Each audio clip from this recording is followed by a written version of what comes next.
Hello everyone, कैसे हैं आप सभी। आप लोगों को मैं महमूद गजनवी का भारत पर आक्रमण पढ़ा रहा था। महमूद गजनवी ने भारत पर कितनी बार आक्रमण किया, किस उद्देश्य के साथ आक्रमण किया, किस हद तक वो सफल रहा, ये मैंने आप सभी लोगों को विस्तार पूर्वक समझाया। अब आइए उस आक्रमणकारी के बारे में पढ़ते हैं जिसने भारत में मुस्लिम शासन की शुरुआत की। अब तक तो आप लुटेरों के बारे में पढ़ रहे थे, वो आते थे, लूट करके चले जाते थे। अभी मैं जिस आक्रमणकारी के बारे में पढ़ाने चल रहा हूं, वो भारत को लूट करके वापस नहीं जाना चाहता। उसका उद्देश्य है भारत पर मुस्लिम साम्राज्य स्थापित करना। जैसे कई बार कोई व्यक्ति गांव से शहर गया तो वो शहर से कमा करके फिर अपने घर ले जाता है और आता जाता रहता है वो गांव से शहर। पर कुछ लोग शहर में जा करके वहीं बस जाते हैं, उनको शहर पसंद आ जाता है, वहीं कमाते हैं, वहीं घर बनवा लेते हैं। लेकिन ये एग्जाम्पल मैं स्पेशली भारत को ध्यान में रखते हुए दे रहा हूँ। ये हम भारतीय हैं जो बहुत मेहनती होते हैं, गांव में रहें या शहर में रहें, मेहनत करके कमाते हैं। ये एग्जाम्पल लुटेरों पर फिट नहीं बैठता, जो खुद तो मेहनत करते नहीं, बस दूसरों को लूट करके स्वयं को रिच बनाना चाहते हैं, वो अमीर बनना चाहते हैं। तो अभी मैं जिनके बारे में पढ़ा रहा हूं ये लुटेरे हैं। ये ऐसे लोग हैं जो भारत में आएंगे तो भारत का ही धन लूट करके फिर भारतीयों की मदद से ही भारत में अपना साम्राज्य स्थापित कर लेंगे। ये कुछ ऐसे लोग हैं। और भारतीयों की दूरदर्शिता कि दुनिया से जो भी आता था सबको, आओ भाई, वासुधैव कुटुंबकम, पूरा विश्व अपना परिवार है, अतिथि देवो भव। अब ये बात तो याद रखा भारतीयों ने, क्योंकि भारत के पूर्वजों ने ऐसा कहा था। बट ये बात भूल गए कि अन्यायी के सामने कभी झुका नहीं जाता। ये बात भूल गए कि मातृभूमि के लिए, मातृभूमि के सम्मान के लिए जान की परवाह नहीं की जाती। और ऐसा व्यक्ति जो देश का दुश्मन हो, मातृभूमि का दुश्मन हो, उसका साथ नहीं दिया जाता। बट आप लोग जानते हैं कि कुछ तो कमियां थी हम भारतीयों में, कि भारत लंबे समय तक मुट्ठी भर आक्रमणकारियों द्वारा लूट लिया जाता रहा या कंट्रोल कर लिया जाता रहा।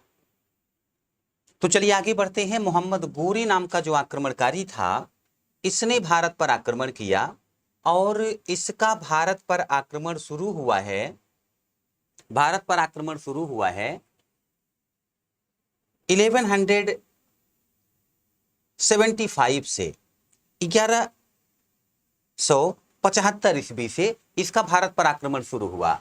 तो ये जो मोहम्मद गोरी है, इसका नाम है मोहम्मद गोरी, एक और नाम है मोहम्मद बिन साम, और एक और नाम है मुइजुद्दीन गोरी। यह व्यक्ति गजनी और गोर का शासक था। ये दोनों क्षेत्र अफगानिस्तान में हैं। तो गोरी गजनी और गोर यानी कि अफगानिस्तान का शासक था। तो चलिए देखते हैं गोरी ने भारत पर कितनी बार आक्रमण किया और कहां कहां आक्रमण किया। तो मोहम्मद गोरी का जब भारत पर पहला आक्रमण हुआ तो ये हुआ मुल्तान पर। आप लोगों को याद होगा जब अरबियों ने भारत पर आक्रमण किया था तो उन्होंने भी मुल्तान पर आक्रमण किया था। दरअसल अफगानिस्तान से कोई भी निकले तो वो भारत अगर आना चाहता है तो भारत में तब पाकिस्तान भी शामिल था, और पाकिस्तान का मतलब उत्तर पश्चिम क्षेत्र। अब उधर से कोई अफगानिस्तान से निकला तो फिर वो मुल्तान पहुंचता ही पहुंचता था। मोहम्मद बिन कासिम भी मुल्तान पर अटैक किया था, महमूद गजनवी भी मुल्तान पर अटैक किया था, अभी मोहम्मद गोरी भी मुल्तान पर अटैक करेगा। तो इसका पहला अटैक मुल्तान पर हुआ। जो नेक्स्ट अटैक है 1175 में जो इसका अटैक हुआ, ये मुल्तान पर हुआ, ये मुल्तान पर। और यहाँ के शासक का नाम महत्वपूर्ण नहीं है। 1178 एडी की बात है, इसका अटैक हुआ गुजरात पर। इसने अटैक किया गुजरात पर।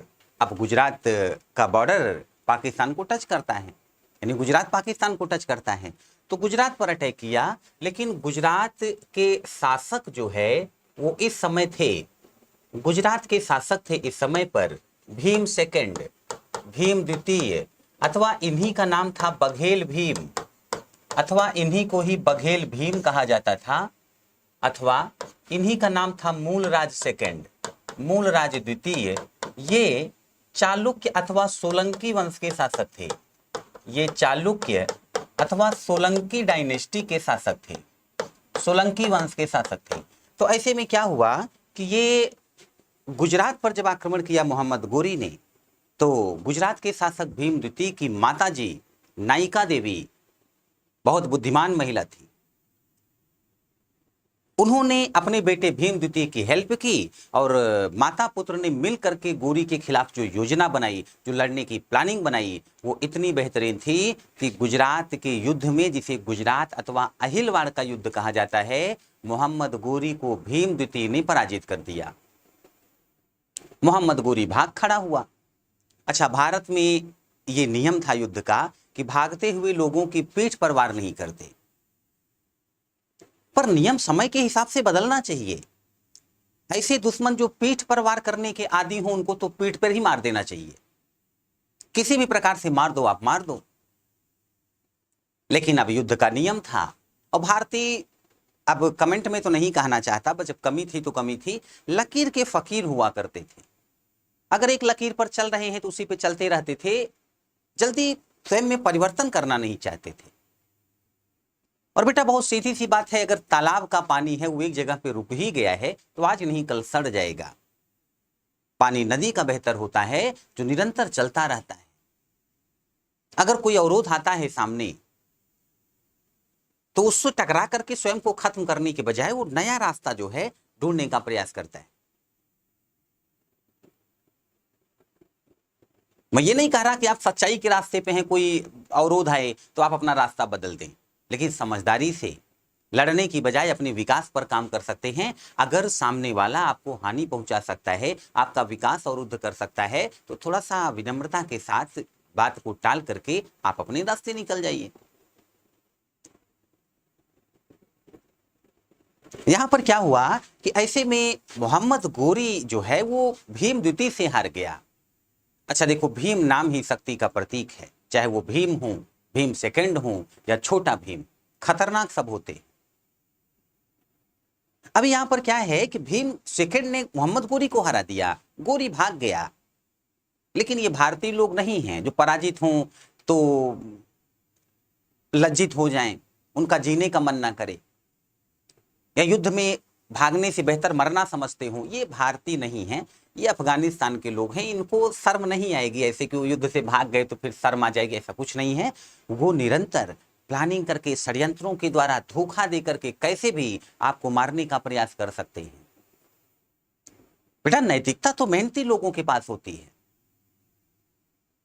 जो लूटने पर उतर आया हो क्षेत्रों को, उसमें नैतिकता कहां से होगी। जिसके लिए युद्ध का कोई नियम धर्म ही नहीं है, जो महिलाओं बच्चों का अपमान करता हुआ फिरता हो, जान से मारता हुआ फिरता हो, उसमें नैतिकता और इंसानियत कहां से होगी। भारतीयों को लगता था हम इंसान हैं तो दुनिया का हर इंसान इंसानियत रखता होगा क्योंकि हम इंसानियत रखते हैं। ऐसा कुछ नहीं था। इंसानों में भी कई सारी प्रजातियां पाई जाती हैं और कई खतरनाक जानवरों वाले लक्षण भी इंसानों में विद्यमान होते हैं। इसलिए देखिए, कई बार लोगों को कह दिया जाता है सांप की तरह विषैला है, ये गधा है, ये ऐसा लोग बोलते हैं एक दूसरे को, जिसके अंदर जैसा टैलेंट दिखता है लोगों को। तो मोहम्मद गोरी का बच जाना और भीम द्वितीय का मोहम्मद गोरी को छोड़ देना ये सही नहीं था। बट चलिए, अब कोई बात नहीं, छोड़ तो दिया इन्होंने। मोहम्मद गोरी वापस गया, आक्रमण पर आक्रमण करता रहा। ये मैं यहां पर कट कर रहा हूं, कुछ मिस्टेक है तो इस पर आप ध्यान मत देना। 1181 की बात है, गोरी ने लाहौर पर अटैक किया। 1185 की बात है, सियालकोट पर अटैक किया पाकिस्तान साइड। 1186 इसने फिर लाहौर पर अटैक किया। यहां का शासक हुआ करता था मलिक खुसरो। ये मलिक खुसरो यहां का शासक था। ये गजनी वंश का था, गजनी वंश या यामनी वंश, यामनी वंश का था। आप लोगों को मैंने बताया था यामनी वंश कौन सा था, तो महमूद गजनवी के वंश का था, बल्कि आखिरी शासक था, अंतिम शासक जिसको गोरी ने मार दिया। 1189 में भटिंडा पर अटैक हुआ मोहम्मद गोरी का, और जैसे ही भटिंडा तक पर मोहम्मद गोरी ने नियंत्रण किया। देखिए, इस बात को मैप से समझिए, आप आसानी से समझ जाएंगे मैं क्या कहने का प्रयास कर रहा हूं। देखिए, मोहम्मद गोरी भारत पर आक्रमण कर रहा है, अफगानिस्तान से था। अफगानिस्तान से आगे बढ़ करके ये मुल्तान और लाहौर इन सब क्षेत्रों पर ये नियंत्रण स्थापित कर रहा है। क्या हुआ कि गुजरात में हार गया, वो मामला छोड़िए। अभी यह व्यक्ति आगे बढ़ते हुए भटिंडा यानी कि पंजाब की तरफ बढ़ा और वहां पर भी नियंत्रण करने लग गया। अभी क्या है कि इसी समय पर राजस्थान और दिल्ली के शासक हुआ करते थे। राजस्थान और दिल्ली के बड़े क्षेत्र के शासक हुआ करते थे एक व्यक्ति जिनका नाम है राय पिथौरा। राय पिथौरा अथवा इन्हें ही पृथ्वीराज तृतीय कहा जाता है। पृथ्वीराज तृतीय कहा जाता है अथवा इनको ही पृथ्वीराज चौहान कहा जाता है। इनको ही पृथ्वीराज चौहान कहा जाता है। आप लोगों को तीनों नाम जानने पड़ेंगे। एक बार कमीशन ने क्वेश्चन किया कि बताइए भारत में मोहम्मद गोरी को किस भारतीय शासक ने हराया था, पराजित किया था? तो ऑप्शन में था Prithviraj first, Prithviraj second, Prithviraj third, Prithviraj fourth, और बच्चे ढूंढ रहे थे पृथ्वीराज चौहान को। तो आप लोगों को नाम याद रखने होते हैं। अगर एक व्यक्ति के 3 नाम हैं तो 3 नाम याद रखने होंगे। क्या पता कमीशन जो है वो जो स्कूल में नाम लिखा हो मार्कशीट पे उसको ना पूछ करके घर पे बुलाने वाला नाम आपसे पूछ दे। तो कई बार इतिहास विषय में कमीशन आप लोगों को ऐसे ही परेशान करता है, अलर्ट रहिएगा। तो पृथ्वीराज चौहान की जो सीमा है वो मोहम्मद गोरी की सीमा से टकरा गई। अब आप जानते हैं मोहम्मद गोरी महत्वाकांक्षी है, वो भारत पर साम्राज्य स्थापित करना चाहता है, भारत में साम्राज्य स्थापित करना चाहता है। ऐसे में क्या हुआ कि मोहम्मद गोरी और पृथ्वीराज चौहान के बीच युद्ध जो है वो अवश्यंभावी हो गया, मतलब युद्ध तय है। मोहम्मद गोरी ने पृथ्वीराज चौहान पर अटैक किया और जब पृथ्वीराज चौहान के ऊपर आक्रमण हुआ तो ये है 1191 ईस्वी की घटना। इसे तराइन का फर्स्ट बैटल कहा जाता है। तराइन का प्रथम युद्ध, ये तराइन का प्रथम युद्ध हुआ। और तराइन के प्रथम युद्ध में तराइन हरियाणा में है, यानी कि हरियाणा में। और मैं आप लोगों को पहले ही बता चुका हूं कि यदि कोई अफगानिस्तान की तरफ से निकलकर भारत पर हमला करना चाहे तो उसके आक्रमण का उद्देश्य होता था ज्यादातर दिल्ली और उसके आसपास के क्षेत्र तक पहुंचना। बहुत समय तक दिल्ली और आगरा ये सब भारत की राजधानियां रही हैं, वैसे भी महत्वपूर्ण केंद्र थे ये। तो जो दिल्ली का शासक होता था ना, जब आक्रमणकारी बहुत शक्तिशाली हो, वो दिल्ली की तरफ बढ़ रहा हो, तो दिल्ली का शासक अपनी पूरी ताकत हरियाणा में जाकर के लगा देता था, क्योंकि हरियाणा में दुश्मन को रोक लिया तो दिल्ली सुरक्षित है। अगर नहीं रोक पाए तो फिर दिल्ली का लूटना तय है।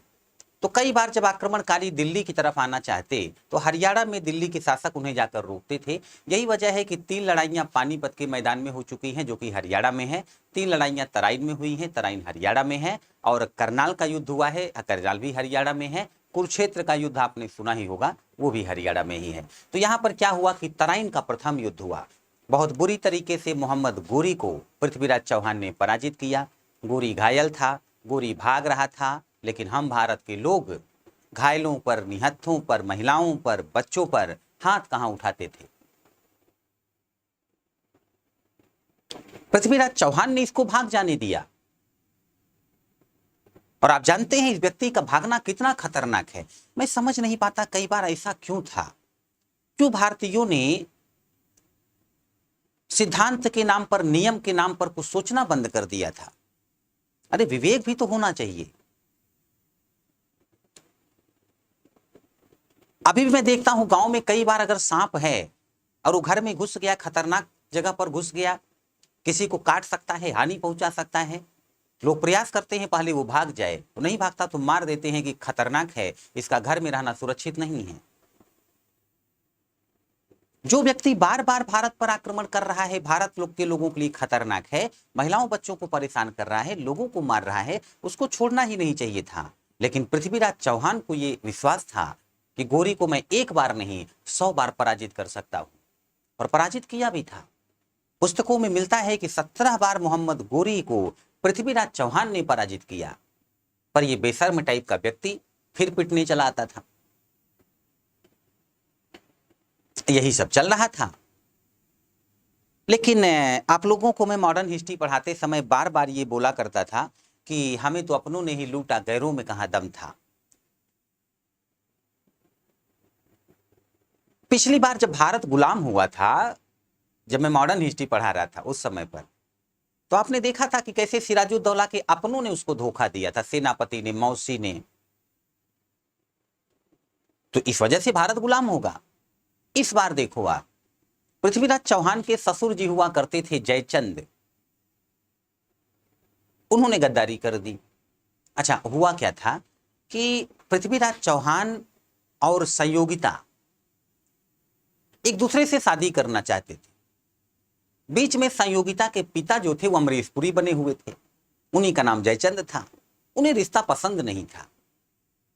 अरे जब बेटी को पसंद है, वो भी इतना होनहार व्यक्ति पृथ्वीराज चौहान, उनके जैसा शक्तिशाली व्यक्ति उस समय पूरे भारत में कोई था ही नहीं, तो परेशानी क्या है?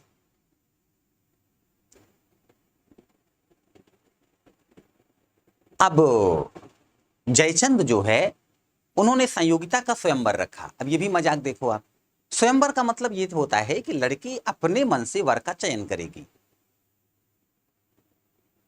बड़े बड़े राजाओं को बुलाया गया स्वयंवर में, पृथ्वीराज चौहान को नहीं बुलाया गया। तो फिर कौन सा स्वयंवर?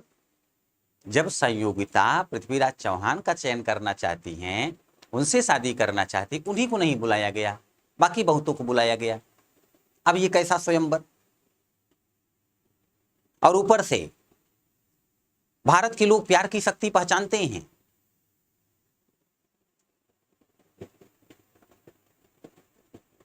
कितने गाने इस पर बन चुके हैं, प्यार करने वाले कभी डरते नहीं।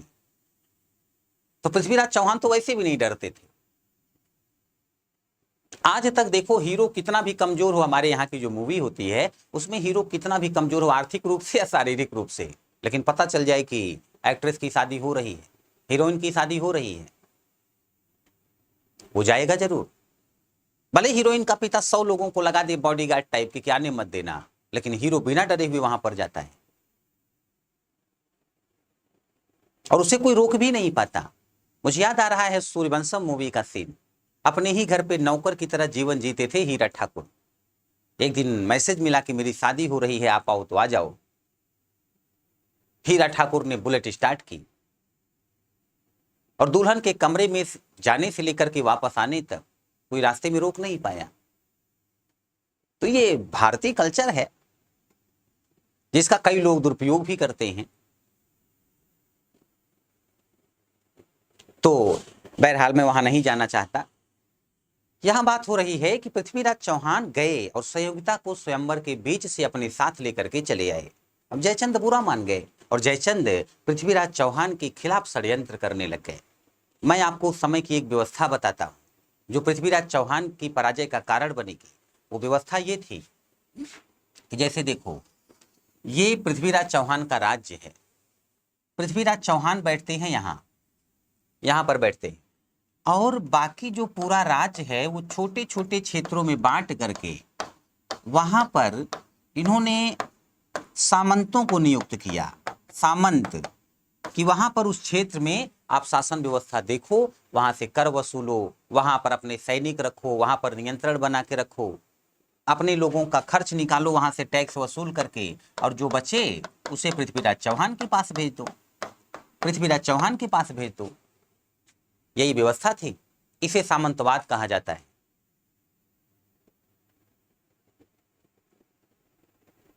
अब इसमें समस्या ये थी कि एक तो राजा जनता से डायरेक्ट लिंक में नहीं है।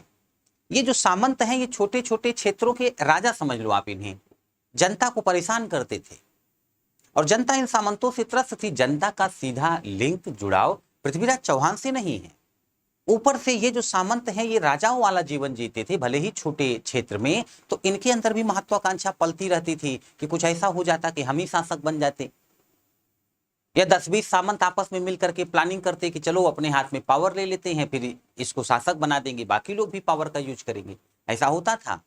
एक एग्जाम्पल देता हूं, अभी तो ऐसा नहीं होता, लेकिन एक समय पर जब चुनाव होते थे मुख्यमंत्री बनने के या प्रधानमंत्री बनने के, तो चुनाव जीतने के बाद जो सांसद चुने जाते थे या विधायक चुने जाते थे, किसी पार्टी से चुने गए, वो लेकिन दूसरी पार्टी उनको खरीदने का प्रयास करती थी अपने सांसदों या विधायकों की संख्या बढ़ा करके और सीएम या पीएम बनाने के लिए। तो बड़ा भ्रष्टाचार होता था। एक पार्टी दूसरे पार्टी के सांसदों को खरीदना चाहती, ऐसा होता था और बहुत से सांसद लाभ देख करके पार्टी बदल देते थे, चुनाव लड़ते थे किसी और पार्टी के टिकट पर, बाद में पैसा लेकर के दूसरी पार्टी की तरफ चले जाते। अब ये जोड़ तोड़ चलता रहता था और बड़ी समस्या होती थी। बाद में दल बदल कानून बनाया गया कि ऐसा नहीं हो सकता, तब जाकर के इसमें रोक लगी। आप सोच करके देखिए, ये सांसद अपनी शक्ति बढ़ाने का प्रयास करते रहेंगे, ये सामंत, और सामंतों से ये कहा जाता था, सामंतों के पास भी सेना रखी जाती थी। अगर कोई बाहरी आक्रमणकारी आक्रमण करता है तो ये सामंत अपनी सेना लेकर के शासक के साथ, और शासक भी अपनी सेना लेकर के दुश्मन से जाके लड़ लेता, यही होता था। लेकिन बहुत से सामंतों को पृथ्वीराज चौहान के खिलाफ भड़का दिया गया था, और यह बात मोहम्मद गोरी को पता चली कि इस बार पृथ्वीराज चौहान का साथ बहुत से सामंत नहीं देंगे। आप सोच करके देखो कि पृथ्वीराज चौहान के पास यदि 150 सामंत हैं और 50 आपस में मिल जाएं कि युद्ध के मौके पर हम लोग युद्ध में शामिल ही नहीं होंगे, तो शासक लड़ने जाएगा लेकिन वापस नहीं आएगा।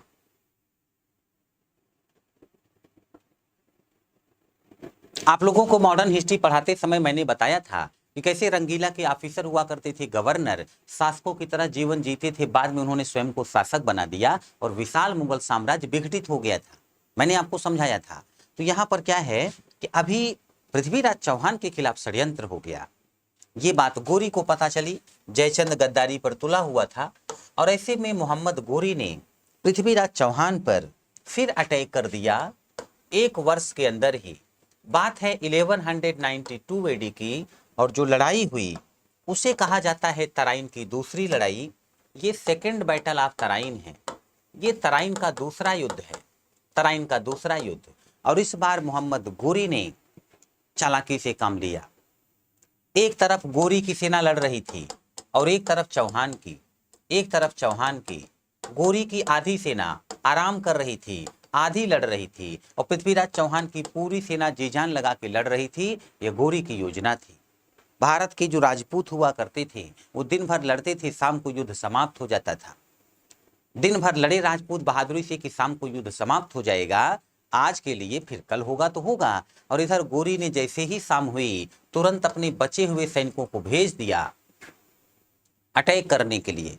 भारत के राजपूत ये भूल गए कि राक्षसों का युद्ध का तरीका अलग हुआ करता था। ये तो इंसान थे जो दिन में लड़ते थे, जो राक्षस होते थे वो रात में भी आक्रमण कर सकते थे, वो चालाकी का प्रयोग करते। भारत के लोग किसी को सोते समय नहीं मार सकते, ये कायरता मानी जाती थी, लेकिन राक्षस तो किसी को सोते समय मार देंगे, पीठ पीछे मार देंगे। आप लोगों को याद होगा एक बहुत बड़े राक्षस की कहानी है भारत में, रामायण में। रावण, जब भगवान राम नहीं थे अपनी कुटिया में, तो उनकी पत्नी सीता जी का रावण ने चुपके से अपहरण कर लिया। तो ये राक्षसों की नीति हुआ करती थी बहुत पहले से। भारत में जो कुछ लिखा गया है धर्म ग्रंथों में, वो भारत की आने वाली पीढ़ियों को सिखाने के लिए, बताने के लिए लिखा गया है। तरीका थोड़ा दार्शनिक है।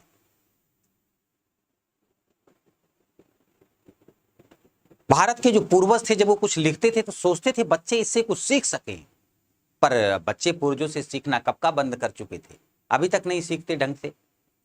बच्चा थोड़ा सा बड़ा हुआ नहीं कि अपने आप को बहुत प्रतिभाशाली लगाता है, घर के बड़ों को ही ज्ञान देने लगता है, वो भूल जाता है उनके पास अनुभव है।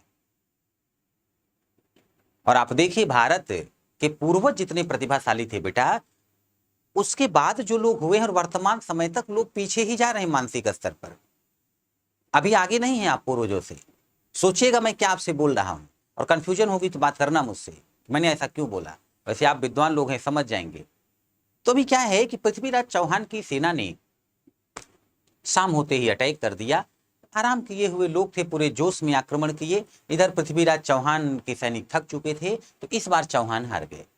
तराइन के दूसरे युद्ध में चौहान हार गए। और बेटा ये चौहान की हार नहीं है, पूरे भारत की हार है। ये हार पूरे भारत की हार है। अब मोहम्मद गोरी के पास दिल्ली और राजस्थान का क्षेत्र आ गया। जयचंद को लगता था कि गोरी की दुश्मनी चौहान के साथ है, तो आप गोरी के रिलेटिव थोड़े नहीं थे। जयचंद को पता नहीं है गोरी का उद्देश्य क्या है, बट आप लोग तो जानते हैं। तो क्या हुआ कि गोरी का अगला जो उद्देश्य है वो उत्तर प्रदेश ही है, और उत्तर प्रदेश में बनारस तक के शासक थे जयचंद। तो इस बार जो युद्ध हुआ जयचंद से, वो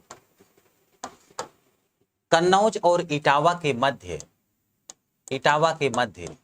चंदावर का युद्ध हुआ। ये चंदावर का युद्ध है 1194 ईस्वी में, 1194 एडी में, और मोहम्मद गोरी ने जयचंद को मार दिया। अब मोहम्मद गोरी का साम्राज्य उत्तर प्रदेश तक पहुंच गया। इसी समय गोरी के कुछ सेनापति हुआ करते थे, जैसे कि कुतुबुद्दीन ऐबक, जैसे कि बख्तियार खिलजी, इन्होंने भी पूरी ताकत लगा दी। कुतुबुद्दीन ऐबक राजस्थान के राजपूतों से लड़ रहा था, जैसे पृथ्वीराज चौहान के भाई थे हरिराज, उनको लड़ करके उनको मारा। इधर बख्तियार खिलजी ने बिहार पर अटैक किया, बंगाल पर अटैक किया।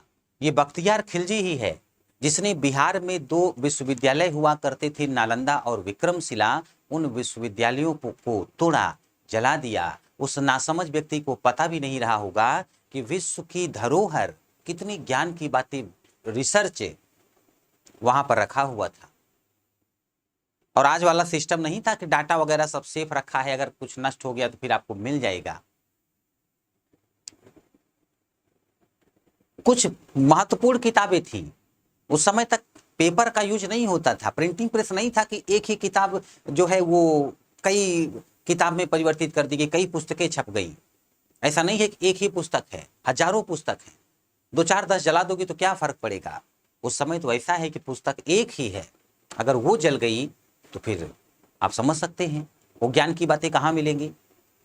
तो इस व्यक्ति ने, दरअसल मुस्लिम आक्रमणकारियों का उद्देश्य होता था भारत की मंदिर तोड़ देना, मस्जिद बनवा देना, इस्लाम धर्म का प्रचार करना, क्योंकि भारत के विश्वविद्यालयों में भी जो शिक्षा पद्धति थी भारत की, वो धर्म के प्रभाव में रहती थी।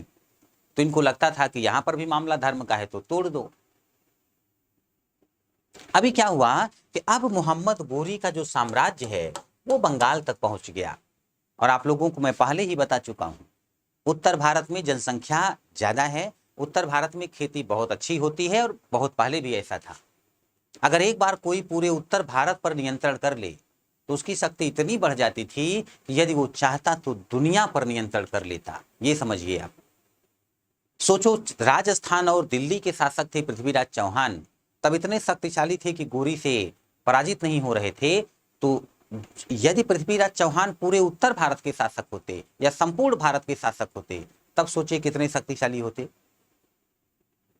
और आज मोहम्मद गोरी के पास ये क्षेत्र है, तो गोरी और उसके बाद जो मुस्लिम शासक भारत में रहेंगे, आप उनकी ताकत देखिएगा। ना सिर्फ पूरे भारत पर नियंत्रण कर लेंगे धीरे धीरे ये लोग, भारत से ही इनकम लेकर भारतीयों को इस सेना में भर्ती करके, बल्कि एक समय यहीं पर बैठे बैठे देखिएगा अलाउद्दीन खिलजी सिकंदर बनने का स्वप्न देखेगा, अलेक्जेंडर सेकंड बनना चाहेगा। अभी यहां पर क्या हुआ कि अब मोहम्मद गोरी के नियंत्रण में ये सारा क्षेत्र आ गया। गोरी बार बार भारत में साम्राज्य स्थापित करने के लिए आक्रमण करता रहता था, लेकिन ऊपर वाले के घर में देर है अंधेर नहीं है, ऐसा विश्वास था भारतीयों का। आपने एक लाइन सुनी होगी बहुत पहले, बचपन में मैंने भी सुनी थी, ये गाना अक्सर बजा करता था जगह जगह, कि राहों में उनसे मुलाकात हो गई और जिसे डरते थे वही बात हो गई। लास्ट टाइम पर जब मोहम्मद गोरी भारत से जा रहा था तो इसको रास्ते में जाट मिल गए। जाटों को लगा कि बार बार ये व्यक्ति आता है, परेशान करता है, गर्दा उड़ाता है, खेत खलिहान नष्ट करता है, जब देखो तब सेना लेके घुस जाता है भारत में, छोड़ेंगे नहीं इसको हम। जाटों ने बुरी तरीके से मोहम्मद गोरी को मारा। गोरी जान बचा के भाग खड़ा हुआ। लास्ट में उसको लगा कि जाटों से बदला लूंगा मैं, जाटों को मारने के लिए भारत में आया। जब गीदड़ की मौत आती है तो शहर की तरफ भागता है, ये जाटों की तरफ भागा। और वैसे भी याद रख लीजिए, चाहे भारत में जाट हो, राजपूत हो, सिख हो, कोई भी हो, अगर एक बार वो ठान ले किसी को मारना है तो दुनिया की कोई शक्ति सामने वाले को बचा नहीं सकती। हम भारत के लोग बड़े समर्थ होते रहे हैं, संकल्पवान होते रहे हैं। एक बार कोई संकल्प ले लिया तो फिर उसे पूरा करते थे, ये विशेषता थी भारतीयों की। ये तो कुछ सरलता थी जिसका लोग फायदा उठा जाते थे। तो यहाँ पर क्या हुआ कि अभी लास्ट टाइम पर मोहम्मद गोरी को खोखर जाट कहे जाते हैं, उन्होंने मार दिया, उन्होंने मार दिया। तो देखिए यहाँ पर मैंने कुछ पॉइंट लिखा हुआ है ना। 1189 एडी की बात है, बठिंडा पर अटैक हुआ। 1191 तराइन का पहला युद्ध, और 1192 तराइन का दूसरा युद्ध। 1194, ये 1194 है, इस बार पीडीएफ में कुछ ज़्यादा ही गलती है, सुधार लीजिएगा आप लोग। 1194 ईस्वी में चंदावर का युद्ध, शासक जयचंद। और 1206 में खोखरों से युद्ध, खोखरों से, और यहीं पर गोरी की मृत्यु हो गई, गोरी की मृत्यु हो गई। अब आप लोग सोच रहे होंगे कि भारत में तो ये कहा जाता था कि गोरी की हत्या पृथ्वीराज चौहान ने की थी, उनकी आंखें नहीं थी, गोरी ने निकाल ली थी, लेकिन शब्द वेदी तीर से उन्होंने गोरी को मार दिया था। तो हाँ, ये घटना एक पुस्तक में मिलती है। पुस्तक लिखा है पृथ्वीराज चौहान के दरबारी कवि चंद बरदाई ने, नाम है पुस्तक का पृथ्वीराज रासो। लेकिन उस समय की ज्यादातर पुस्तकें मुस्लिम राइटर द्वारा लिखी गई, और मुस्लिम इतिहासकारों ने यह लिखा है कि गोरी ने आंखें निकलवा ली थी चौहान की, लेकिन उन्होंने चौहान को पुनः शासक बना दिया था कि राजपूत बहुत विद्रोह कर रहे थे, हार नहीं मान रहे थे, तो पृथ्वीराज चौहान ही शासक बने। लेकिन बाद में चौहान ने पुनः विद्रोह किया, गुलाम नहीं रहना चाहते थे, तो चौहान को मरवा दिया गया। यहाँ तक कि चौहान के सिक्के हुआ करते थे जिस पर माता लक्ष्मी का चित्र अंकित था। मोहम्मद गोरी ने उस सिक्कों को चेंज कराया था, उस पर अपना नाम लिखवाया, बट माता लक्ष्मी का चित्र उस पर रह गया। तो एक बार क्वेश्चन आया था कि किस मुस्लिम शासक के सिक्कों पर देवी लक्ष्मी जी का या लक्ष्मी माता जी का चित्र है, तो वो मोहम्मद गोरी के सिक्के थे। तो पृथ्वीराज चौहान को बाद में मरवा दिया गया था। इस समय बहुत सी पुस्तकें लिखी गई हैं, कुछ पुस्तकों की चर्चा मैं करूंगा, कुछ पुस्तकों की चर्चा मैं करूंगा। ये आप लोग जो है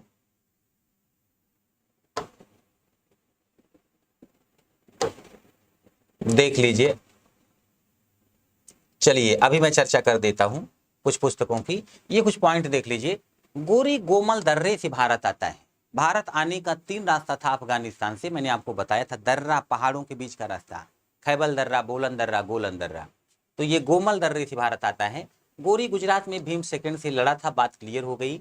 अपनी माता नायिका देवी के सहयोग से गजनी वंश का आखिरी शासक मलिक खुसरो से लड़ा था। तराइन का पहला युद्ध, तराइन का दूसरा युद्ध, ये बात तो आपने पढ़ ली। चंदावर का युद्ध भी पढ़ लिया। हाँ, कुछ पॉइंट और देखो। मैंने कहा था कि मोहम्मद गोरी का सेनापति था कुतुबुद्दीन ऐबक, गोरी की मदद कर रहा था। इसी क्रम में 1196 ईस्वी में कुतुबुद्दीन ऐबक ने 2.5 दिन का झोपड़ा मस्जिद बनवाया था। आगे मैं इसकी चर्चा करूंगा। मैंने कहा था मंदिर तोड़कर ये लोग मस्जिद बनवा देते थे। अब यह भी पहले संस्कृत कॉलेज था, जैनों का विद्यालय था ये, लेकिन तोड़ दिया गया। 2.5 दिन का झोपड़ा मस्जिद जो है, उसकी दीवार पर एक नाटक लिखा है, हरकेली नाटक संस्कृत में, और जिसको लिखने का श्रेय विसल देव या विग्रह राज चतुर्थ को है। दरअसल बहुत सी मस्जिदें ऐसी हैं जिसमें अभी भी देवी देवताओं के और संस्कृत में लिखे गए बहुत कुछ जो है साज के रूप में मिल जाते हैं। देवी देवताओं की मूर्तियां, संस्कृत के लेख, इसी से पता चलता है वो पहले मंदिर रहा होगा। क्योंकि मुस्लिम आक्रमणकारी मंदिर तोड़ करके अब अफगानिस्तान वगैरह से ईंटें थोड़ी नहीं मंगवा लेते तुरंत, या मटेरियल, या भारत से ले लेते, तो उसी मटेरियल का यूज करके वहां पर मस्जिद खड़ी करने का प्रयास करते थे।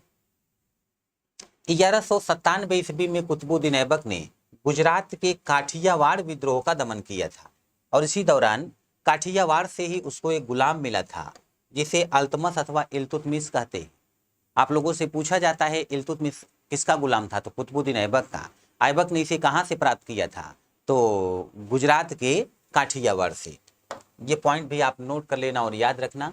बख्तियार खिलजी नालंदा विक्रमशिला विश्वविद्यालय को ध्वस्त किया, मैंने आपको समझाया।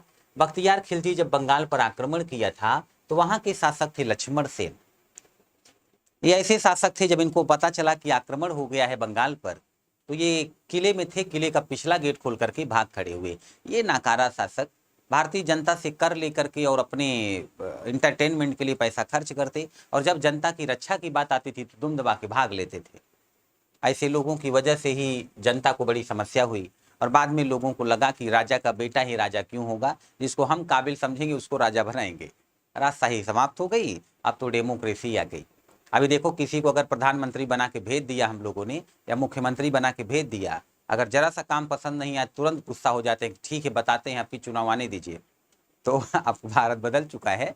पहले वाली जो समस्याएं थी वो अब नहीं रही, अब तो नई नई समस्याएं आ गई हैं। तो यहाँ पर क्या हुआ कि 15 मार्च 1206 ईस्वी को गोरी को खोखरों ने मार डाला था, दमियक नामक स्थान पर कत्ल कर दिया था। फखरुद्दीन राजी और निजाम उरूजी ये गोरी के दरबार में रहने वाले दो विद्वान थे। गोरी के सिक्कों पर लक्ष्मी माता का चित्र मिलता है, ये चर्चा मैंने कर दी। ये देखिए पुस्तक जो मैं अभी बोल रहा था, पृथ्वीराज रासो, इसके लेखक यहाँ पर देखो पृथ्वीराज चौहान लिख दिया गया है, ये नहीं है। पृथ्वीराज रासो लिखा है चंदबरदाई ने, चंदबरदाई ने। यद्यप कई बार शासक विद्वानों से पुस्तकें लिखवाकर और बाद में ये अपना नाम दे देते थे कि हमने लिखवाया। तो पृथ्वीराज रासो के लेखक चंदबरदाई हैं। पृथ्वीराज विजय के लेखक हैं जयानक। आल्हा खंड के लेखक हैं जगनिक। दरअसल आल्हा उदल दो भाई थे और बहुत ही बहादुर थे। उत्तर प्रदेश में आज भी आल्हा गाया जाता है और ऐसा गाया जाता है कि इतनी बहादुरी उसमें बताई गई है कि सुनने वालों के रोंगटे खड़े हो जाएं। तो आल्हा और उदल चंदेल वंश के शासक थे। परमर्द देव अथवा परमल की सेना में थे ये, है ना। और जो परमल हैं ये महोबा के शासक थे। महोबा मतलब कालिंजर यानी कि बुंदेलखंड। उत्तर प्रदेश के बुंदेलखंड के लोग बड़े ही शक्तिशाली हुआ करते थे। इतिहास में इनका बड़ा ही महत्व है, बहुत ही सम्मान है। तो रही बात गोरी की, गोरी मार दिया गया। पर गोरी की किस्मत इस मामले में अच्छी थी कि गोरी जो है उसका कोई बेटा तो नहीं था, बट 3 बेटियां थीं। और जैसे साउथ इंडिया की मूवी देखो आप, कई बार हीरो किसी घर का नौकर होता है या पर्सनल बॉडीगार्ड होता है एक्ट्रेस का, बाद में उसकी ईमानदारी वफादारी को देखते हुए उसे उसी घर का दामाद बना दिया जाता है सनिल्ला।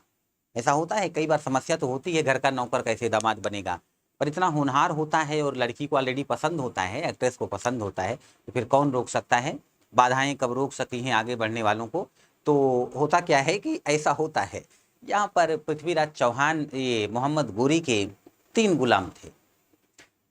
गुलाम मतलब गोरी द्वारा खरीदे हुए लोग, पैसा दे करके खरीदा गया था। जैसे आज की डेट में देखो सब कुछ बिकता है, पर किसी मार्केट में मानव या इंसान को खड़ा करके नहीं बेचा जाता।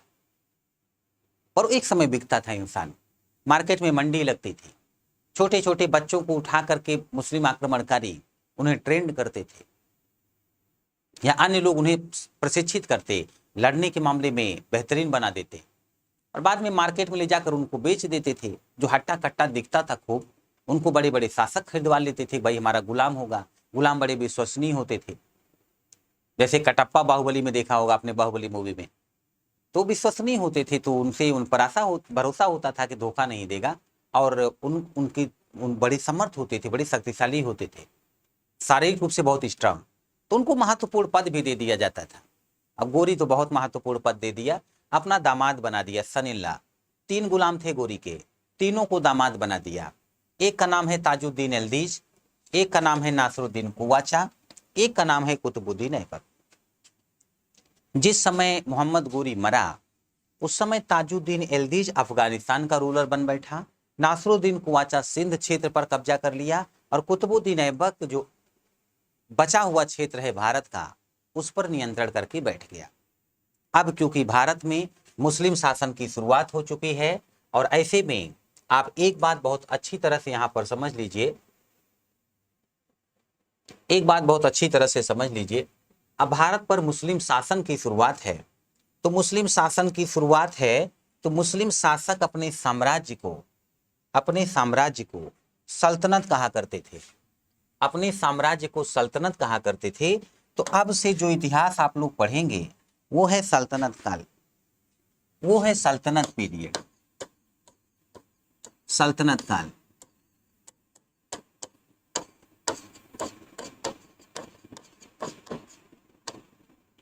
ये है सल्तनत पीरियड।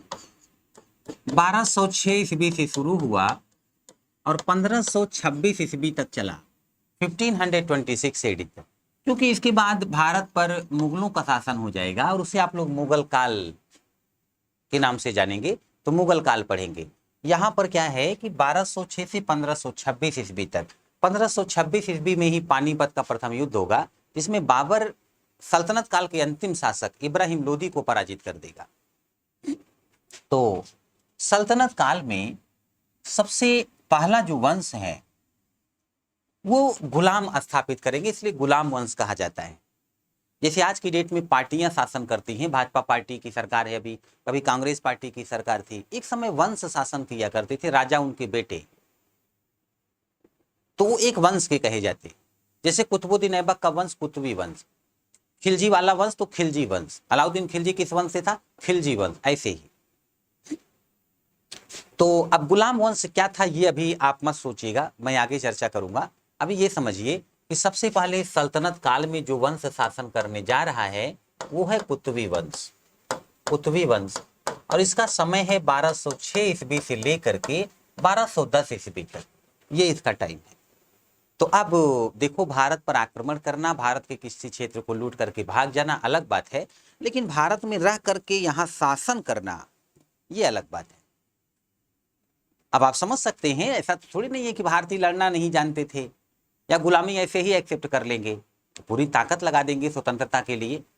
तो भारत में रह करके भारत पर शासन करना बहुत ही कठिन कार्य है। ये मुस्लिम आक्रमणकारी आपको जितने सफल दिख रहे हैं इतने भी नहीं दिखते, लेकिन कुछ भारतीयों की गद्दारी की वजह से भारतीय आपस में लड़ रहे थे। इस समय भारत छोटे छोटे राज्यों में बटा हुआ था, तो ऐसी स्थिति का फायदा उठा रहे थे ये। जैसे सोचो किसी के घर में सोना चांदी बहुत है, वो बहुत पैसे वाला है, और उसके घर में 10 बॉडी बिल्डर टाइप के लोग हैं, तो किसी की हिम्मत नहीं होगी उस घर में घुस जाए, मारेंगे बहुत। अब 10 बॉडी बिल्डर टाइप के जो लोग हैं, पता चलो आपस में लड़ रहे हैं, सब एक दूसरे को लठ लेके पीट रहे हैं, घर में लड़ाई का माहौल है, उनका अपना घर टूट रहा है, गेट वगैरह खुला हुआ है, सब कुछ अस्त व्यस्त है। अब उसी समय कोई भी लुटेरा या चोर घुस जाए, लोग आपस में लड़ रहे हैं, लोगों का ध्यान नहीं है एक दूसरे चोर या लुटेरे पर, उसी समय घर में से घुस करके वो लूट ले जाए सोना चांदी या चोरी कर ले। या जब 10 आपस में दुश्मन बने हुए हैं तो किसी एक से लड़ ले। भाई 10 को एक साथ आप पराजित नहीं कर सकते, पर एक को तो पराजित कर सकते हैं, ऐसा ही होता था। इसी स्थिति का फायदा विदेशी आक्रमणकारी उठाते थे। तो यहाँ पर क्या है कि इसके बाद आप लोगों को मैं सल्तनत काल पढ़ाऊंगा, और सल्तनत काल में जो सबसे पहला वंश होगा वो कुतुबुद्दीन ऐबक का वंश है, कुतुबी वंश। क्योंकि पीडीएफ में ये क्रम नहीं दिया गया है, इसमें सल्तनत काल लिखा नहीं गया है, तो आप एक पॉइंट नोट कर लें। 1206 ईस्वी में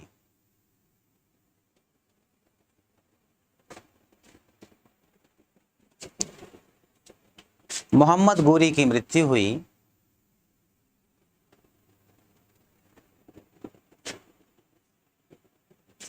1206 AD मोहम्मद गोरी डाइड। और फिर लिखना 1206 to 1526 AD, 1206 से 1526 ईस्वी को सल्तनत काल कहा जाता है।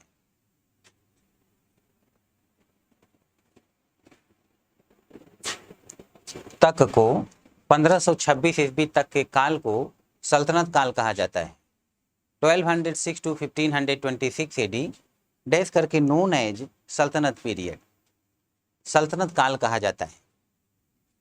तो अब सल्तनत काल में जो सबसे पहले शासन करने वाला वंश है वो कुतुबुद्दीन ऐबक का वंश है ना। इसे कुतुबी वंश कहा जाता था, इसे कुतुबी डायनेस्टी कहा गया है। ये कुतुबी वंश है, कुतुबी डायनेस्टी, कुतुबी वंश। इसका संस्थापक है कुतुबुद्दीन ऐबक, जिसकी कई उपाधियां हैं, टाइटल हैं। एक उपाधि है इसकी कुरान खान। कुरान खान दरअसल सुरीली आवाज में ये कुरान गाता था, तो कुरान खान कहलाता है। भारतीयों को लूट करके अपने लोगों को लाखों का दान किया करता था, तो लाख बख्श कहा जाता है। ये अपने लोगों की बहादुरी से रक्षा करता था, जैसा कहानियों में एक राजकुमार हातिम का नाम मिलता है। जितेंद्र की मूवी भी आ चुकी है हातिम ताई, तो ये हातिम सेकंड कहलाता है। चंद्रमा का स्वामी, इस कुतुबुद्दीन ऐबक का ही अर्थ होता है चंद्रमा, तो ये चंद्रमा जो है, कुतुबुद्दीन ऐबक नाम का अर्थ है चंद्रमा, तो ये चंद्रमा का स्वामी कहा गया है। इसको न्यायपूर्ण राजा भी कहा गया है।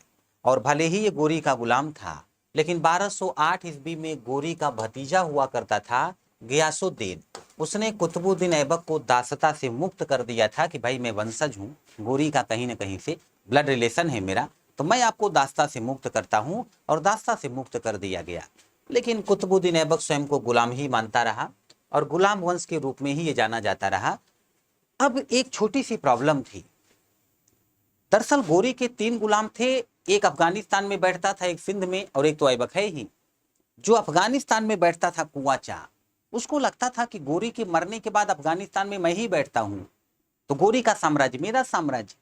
कुआचा और ऐबक ऑफिसर बन के रहे, शासक बनकर नहीं, जैसे वो गोरी के समय में थे, जिस स्थिति में उसी स्थिति में रहे, सिर्फ मैं शासक बनूंगा। वो पावरफुल था, लोग उससे डर गए, कुतुबुद्दीन ऐबक भी डर गया। अच्छा, एक बात यहां पर समझो कि अगर उत्तर भारत पर आपको नियंत्रण रखना है, नॉर्थ इंडिया पर, तो देखो नियंत्रण के लिए जो राजधानी होती थी वो केंद्र में होती थी। केंद्र का मतलब जैसे मान के चलो कि ये दिल्ली है, ये केंद्र में है।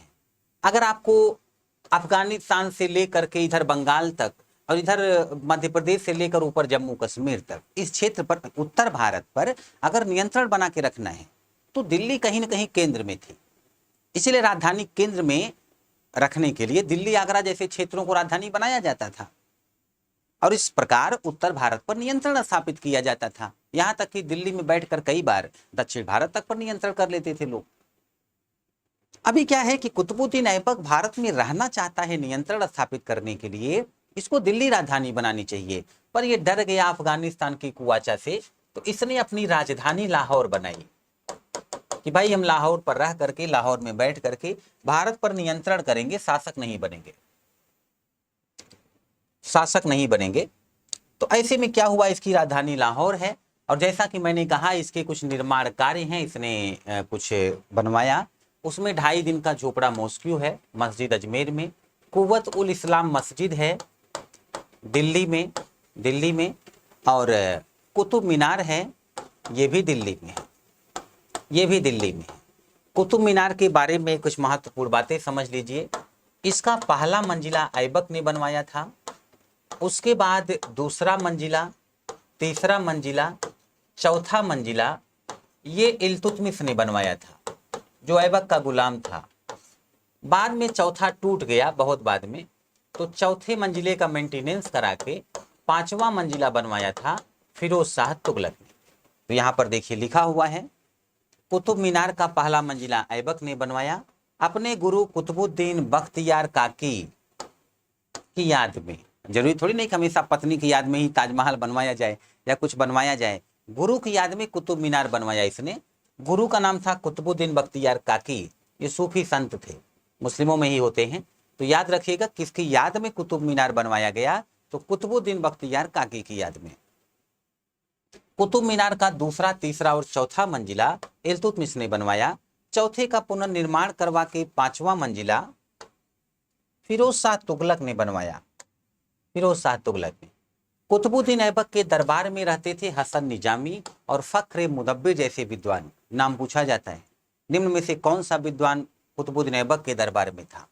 हसन निजामी ने ताजुल मासिर नाम की पुस्तक लिखी। 1210 में कुतुबुद्दीन ऐबक की मृत्यु हो गई, जब ये चौगान अथवा पोलो खेल रहा था। भारतीय जब किसी का कुछ नहीं बिगाड़ पाते थे ना, उसे बद्दुआ देते थे, और बद्दुआओं में बड़ा असर होता था।